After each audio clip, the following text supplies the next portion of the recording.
Hey, are you guys having any fun yet?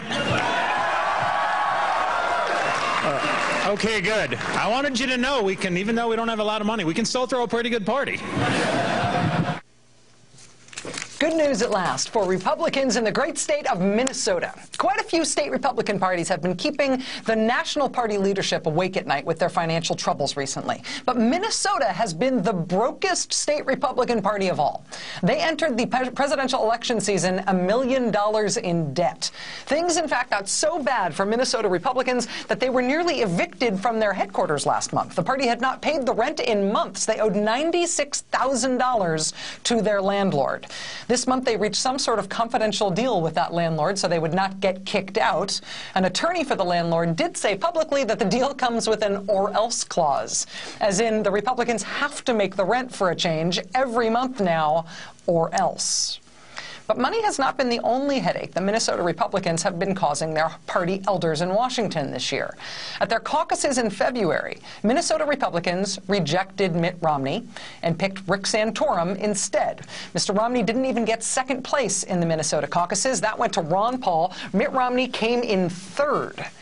But you know, that was back in February. That's all over now. Now Rick Santorum is out and Mitt Romney is the de facto nominee. Even Ron Paul says he's no longer competing in the various primaries, like the ones tonight in Arkansas and Kentucky. Now the party is coming together. Now the Republican Party is one for all and all for Mitt Romney, right?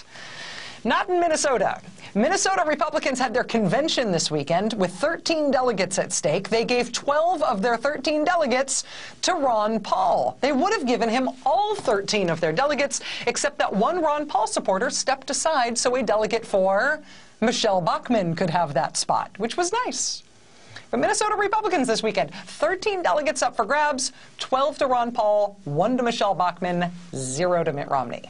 Imagine what the conversations are like right now between the Minnesota Republicans and the Romney campaign, between the state and the National Republican Party. Yeah, we're still going with Ron Paul here.